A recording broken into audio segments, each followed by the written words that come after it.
दोस्तों, आज मैं आपको बहुत ही मज़ेदार और ज्ञानवर्धक कहानी सुनाता हूँ। अगर आप कहानी को पूरा सुनेंगे तो आपको मज़ा भी आएगा और कुछ सीख भी मिलेगी जो आपके जीवन में काम आएगी। सबसे पहले सभी दोस्तों को जय भोलेनाथ। एक समय की बात है, एक चतुर और बुद्धिमान आदमी था। वह अपनी बातें बेचता था, यानी कि वह बातों का व्यापारी था। वह अपनी बातें बेचता और अपना गुजारा करता था। मोदी जी, मैंने सामान बेचना तो सुना था, पर बातें भी बिकती है, ये तो पहली बार आपके मुंह से सुन रहा हूँ। बातें पहले नहीं बल्कि आज भी बिकती है। हम लोग वकील के पास जाते हैं तो वकील हमसे पैसे लेता है, पर बदले में बातें ही देता है। तो वह बुद्धिमान आदमी बातें बेचने की बोली लगाता हुआ एक नगर में पहुंचा। वहां पर एक वेश्या के लड़के ने उस बुद्धिमान आदमी से 20 रुपए की बात खरीदी। मोदी जी, उस लड़के ने 20 रुपए में कौन सी बात खरीदी थी? 20 रुपए में बुद्धिमान आदमी ने उस वैश्य लड़के से कहा था कि भैया, जब भी कहीं पर दो आदमियों के बीच में झगड़ा हो रहा हो, लड़ाई हो रही हो, तो वहां पर नहीं रुकना चाहिए। ये बातें हमेशा याद रखना। फिर वह लड़का 20 रुपए देकर अपने घर आ गया। तो उसके पिताजी ने कहा कि बेटा, मैंने तुमको 20 रुपए दिए थे, उनका तूने क्या किया? तो लड़के ने कहा कि पिताजी, 20 रुपए में मैंने एक बात खरीदी है। तो वैश्य ने कहा कि नालायक गधे सुअर, बातें खरीदने का इतना ही शौक है तो मेरे से ही खरीद लिया कर। मैं भी तो दिन भर बातें बोलता रहता हूँ। चल मेरे साथ, कौन ने तेरे को बेवकूफ बनाया है? अभी मैं उससे पैसे वापस लाता हूँ। फिर दोनों बाप बेटे उस बुद्धिमान आदमी के पास पहुंचे और वैश्य ने कहा कि भैया, तुम बच्चों को क्यों चूतिया बनाते फिरते रहते हो? पता नहीं मेरे लड़के को कौन सी बात बता दी है और पैसा ऐंठ लिया है।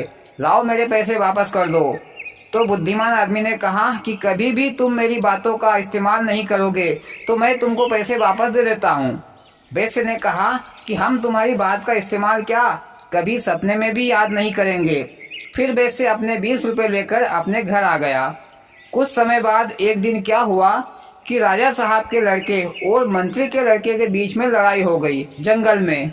वहां पर कोई नहीं था, पर यह वैश्य का लड़का अचानक कहीं से आ रहा था और उन दोनों की लड़ाई को खड़े होकर देखने लगा। मोदी जी, बातों से लड़ाई हो रही थी कि मारा कुटी भी हो रही थी? भैया, लड़ाई तो बातों से शुरू होती है और मारा कुटी पर ही खत्म होती है। ये खबर राजा साहब के पास पहुंची। राजा साहब बड़ा ही न्यायप्रिय था। राजा साहब ने उन दोनों लड़कों से पूछा कि लड़ाई कैसे हुई, किस कारण से हुई। तो वे दोनों लड़के एक दूसरे की गलती निकालने लगे। मोदी जी, अपनी गलती तो कोई नहीं बताता कि मेरी गलती है, भले ही अपनी गलती हो पर दूसरों की ही गलती कहता है। हाँ भैया, तुमने सही कहा। फिर राजा साहब ने कहा कि जहाँ पर तुम्हारी लड़ाई हो रही थी वहाँ पर और कोई तीसरा आदमी भी था क्या? तो उन दोनों लड़कों ने कहा कि वहाँ पर वैश्य का लड़का था। फिर राजा साहब ने वैश्य के लड़के को राजमहल में हाजिर होने के लिए बुलावा भिजवा दिया गवाह के रूप में। इधर भैया, राजा साहब का लड़का वैश्य के लड़के के पास पहुंचा और कहा कि तुमको मेरे पक्ष में बोलना है, नहीं तो मैं तुमको मरवा दूंगा। कुछ देर बाद मंत्री का लड़का भी आ पहुंचा वैश्य लड़के के पास, यही कहने के लिए कि तुमको मेरे पक्ष में बोलना है, नहीं तो मैं तुम्हारे हाथ पे तुड़वा कर सड़कों पर भीख मंगवाऊंगा। बेचारा वैश्य लड़का डर गया और सोचने लगा कि किसके पक्ष में बोला जाए। किसी के भी पक्ष में बोलूं, पर जान तो मेरी खोनी है। फिर वैश्य लड़के ने अपने पिताजी से ये सारी बातें कह सुनाई और कहा कि पिताजी, उस दिन के 20 रुपए के पीछे आज मेरी जान को जोखिम में डाल दिया है। वैश्य को समझ में आ गई वो बुद्धिमान आदमी की बात। मोदी जी, अब आया वैश्य लपेटे में। 20 रुपए के लालच के चक्कर में अब बेटे से हाथ धोना पड़ेगा। मोदी जी, अब क्या होगा वैश्य लड़के का? गवाही देगा तो मरेगा। फिर भैया, वैश्य उस बुद्धिमान आदमी के पास पहुंचा और ये सारी बातें बताई। तो बुद्धिमान आदमी ने कहा कि मैं इसका उपाय बताता हूँ, पर अब तुमको मुझे 500 रुपए देने पड़ेंगे। मोदी जी, बुद्धिमान आदमी भी लालची हो गया है, 20 रुपए की बात को आप 500 रुपए में बेच रहा है। भैया, बातों के भाव भी अलग अलग होते हैं, जैसे गधे और घोड़े का मूल्य अलग अलग होता है। पहले बुद्धिमान आदमी ने सलाह दी थी कि ऐसी गलती मत करना, पर अब गलती हो गई है तो उसका उपाय बता रहा है, तो भाव तो बढ़ेगा। तो वैश्य ने तुरंत बुद्धिमान आदमी को 500 रुपए दे दिए।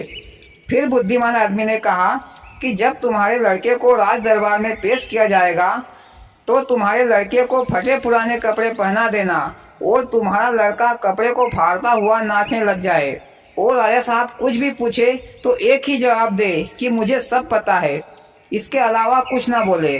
दूसरे दिन राज दरबार में वैश्य लड़के को बुलाया गया तो वैश्य लड़का फटे पुराने कपड़े पहनकर आया और कपड़े फाड़कर नाचने लगा। राजा साहब के कुछ भी पूछे जाने पर यही जवाब देता कि मुझे सब पता है। राजा के हर सवाल का जवाब यही होता तो राजा साहब ने उसे पागल समझकर भगा दिया और इस तरह वैश्य लड़के की जान बच गई। तो भैया बातें भी अनमोल होती है, ज्ञान की बातें मिले तो ग्रहण करो और इस्तेमाल भी करो तो कभी भी जीवन में दुख मुसीबत नहीं आएगी। और भैया कहानी खत्म। बहुत मजेदार और जीवन उपयोगी कहानी सुनाई। कहानी से कुछ सीख भी मिली। और भाइयों, आपको कैसी लगी मोदी जी की कहानी कमेंट करके जरूर बताना। और भैया वीडियो को लाइक और चैनल को सब्सक्राइब जरूर करना। भोलेनाथ सबके साथ।